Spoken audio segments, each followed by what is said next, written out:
The power of the pride. The pride of the Savanna. All felines hunt alone, except lions. Yet lions are the largest and most powerful of them all, so why hunt together? Because on the Savanna, where time has shaped the balance between the big herds and big cats, it was the prides that survived and thrived. I encountered the power of the pride while working with a newly formed group of executives. The company had been growing at breakneck speed, sales were outrunning production, and margins were to die for.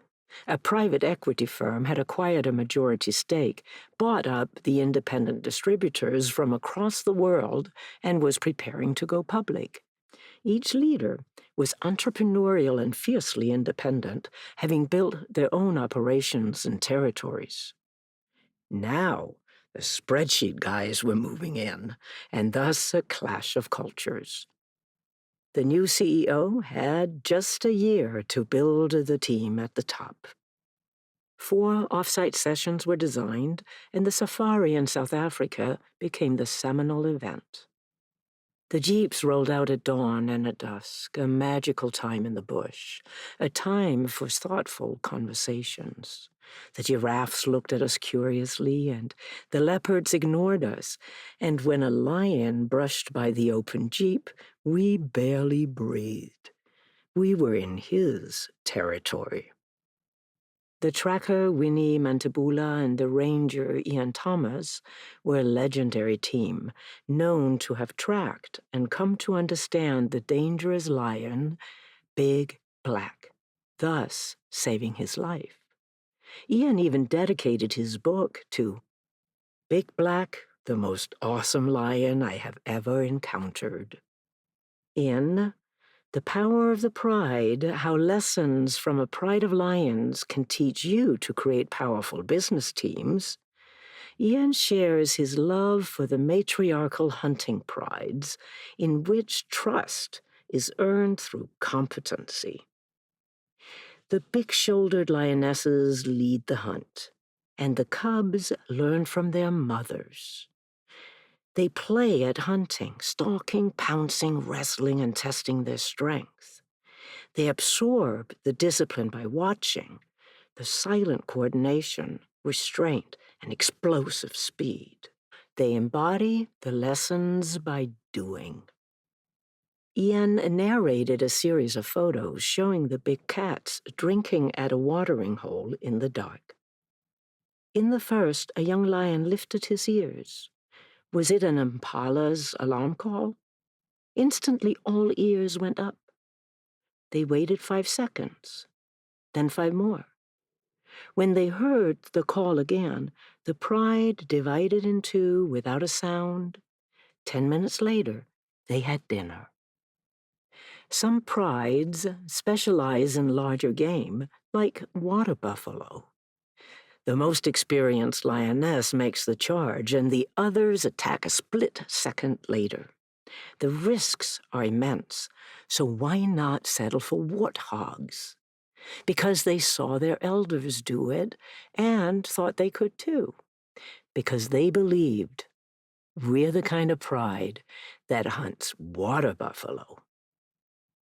Like the lions, we also have a shared identity, an inner knowing that we belong to a living system that requires our full participation. As the week went on, the conversation began to change from look at me and what I have built to look at us and what we might achieve together. What if they were to become the kind of pride that built a global brand and changed their industry? As we said our goodbyes at the Londolozi Game Reserve, the team delivered a heartfelt message to the CEO and CFO. Together they could take care of the business and leave the CEO and CFO to do what only they could do, the high-stakes roadshow. Their combined efforts paid off, and 5 months later, the Financial Times reported on the largest IPO in Europe that year. Our last session was in New York City. There we completed the corporate values: pride, passion, performance, each illustrated with a story. The pride signified competence and optimal performance. The giraffe, with its long neck and big heart, represented perspective and wholeheartedness. The bumblebee, a master of flexible flight, captured the entrepreneurial can-do spirit. We completed the journey by ringing the closing bell at NASDAQ. As we exited into Times Square, we saw the replay on the 7-story NASDAQ market site. One pride, side by side, ringing the bell. Then we had dinner. Awakening the pride. The power of the pride is optimal performance. Each member utterly capable and attuned to one another, each person fully who they are and fully part of the whole. To lead with aliveness, we must become a tracker of vitality, attuned to each person's energy, personality, and moves. To that end, what tracks might we look for? In Driven, How Human Nature Shapes Our Choices, Paul Lawrence and Nitin Noria draw on evolutionary biology and social sciences to identify 4 intrinsic sources of human motivation: acquire, bond, comprehend, and defend. I think of them as the A, B, C, and D of vitality. Acquire fuels the pursuit of top grades, top schools, and top jobs, the drive to compete and win. Bond fosters kindness, connection, and a sense of belonging, the drive to cooperate and win-win. Comprehend sparks curiosity and the quest for meaning, the drive to explore and learn. Defend guards one's resources and reputation, the drive to protect and defend. All 4 drives are present in all of us, but to differing degrees, and in those variations lie our distinct forms of aliveness. The strength of the pride is found in their collective commitment, the source of the team effect, according to Linda Hill and Kent Lineback, whose collaboration combines academic depth and executive experience. Their research shows that teams move as one when they know their work matters and they believe the world is better off because of what they do. What holds such teams together is not their boss, but a web of mutual commitments and consequential goals. When the conditions are right, something powerful happens. Each person knows their role, reads the situation, anticipates problems, and adapts. They push, they play, they test each other's edges. They don't just do their jobs, they claim them. They become a dynamic force, a collective presence. So, what do the leaders do? They give the team members the responsibility to grow and the space to move. They expand the aliveness effect. Pride in space. When I met Thomas Marshburn, he had just returned from his 3rd mission to the International Space Station, ISS, this time as the commander.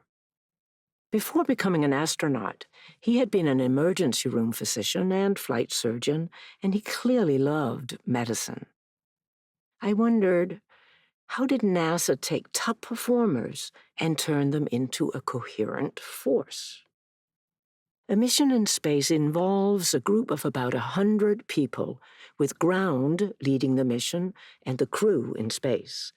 Every person in the astronaut corps is among the best in their field, be it operational, military, or scientific. So how do they get their egos out of the way? How do they come to move like a pride, in rhythm with themselves, with one another, and with the mission? The key is to equalize the team. That begins with a swim test on day 1, with everyone treading water for 2 minutes in full flight gear. This is tough for tiny people, and everyone gathers around to cheer them on. Operating excellence is easy for military commanders, team skills are a challenge for test pilots, and speaking Russian is hard for everyone. Part of being an astronaut is to be under constant scrutiny. There's rapid progression, and each team member is removed from their prior passion and area of excellence, for Tom, medicine. The toughest challenge of all is waiting for your assignment. One day when Tom and the other new astronauts were training in the pool, 6 of them were pulled into a high-fidelity simulation. They barely knew one another, yet they had to move as a pride. The minute they arrived, their commander, a veteran shuttle commander, told them they would start in about 3 minutes. "We don't know each other that well," he said. "I just want you to know that I'm going to screw up and you're going to screw up, and I give you 0.2 seconds to get over it because I need you in this, so let's have at it." Because of the commander's caliber and experience, revealing something like that was a superb setup, Tom told me. It reduced the astronauts' tension right away and raised their confidence. At the end of Tom's second mission, ground reported an emergency, a coolant leak on the outside. The ISS was going to lose power, and without power, the situation would be disastrous. This is what they train for. Even so, it typically takes 9 weeks to get ready for an extravehicular activity, EVA, like this. This time, from the moment ground had found the problem to the moment the astronauts were out the hatch, it was 36 hours. Ground made the call because Tom and teammate Chris Cassidy knew each other really well, had done 2 EVAs together already, and had even been to the very site before. "Chris and I were thrilled we were going to do a spacewalk," Tom said with a grin. "We knew each other so well we almost didn't have to talk to each other. And this time, we didn't worry we might mess up, for we had no procedures." No training can prepare an astronaut for coming out of the hatch and looking straight down at Earth. It is disorienting, an assault on your entire physiological system. So they're taught to keep their world very small.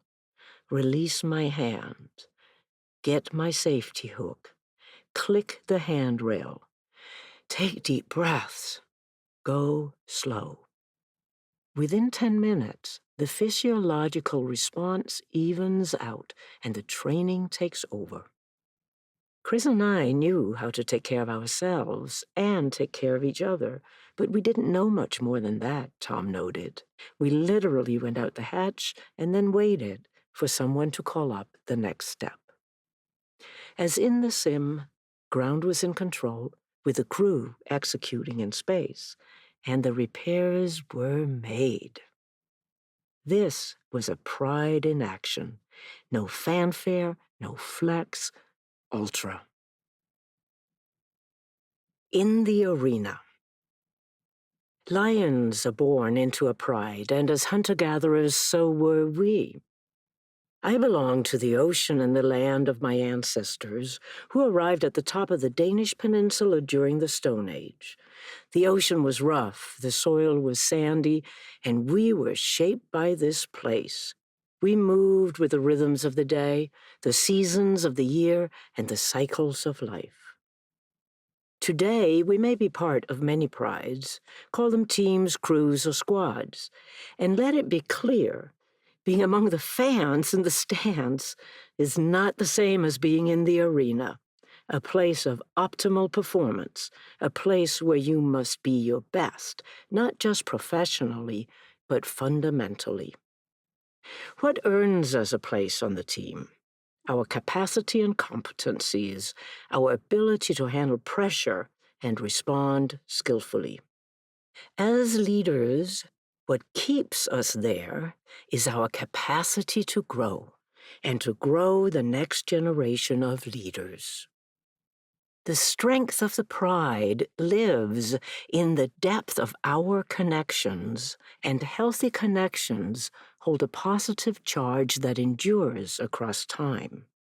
Leaders who connect create cultures of change, not because we talk culture, but because we're curious about people and their potential. We bring people together to get something done. And such connections speed up the interactions between two people or two groups and between the partners in an ecosystem. There's a strength in being connected.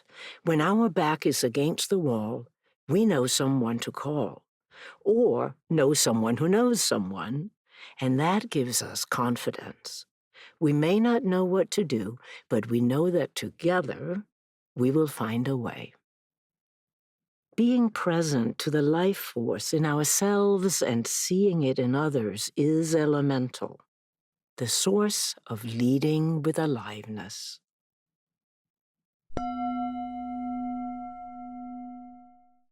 What power do I actually have? Irene was fierce, generous, and a wizard at turning around underperforming business units. She had no patience with the "what's in it for me" mindset.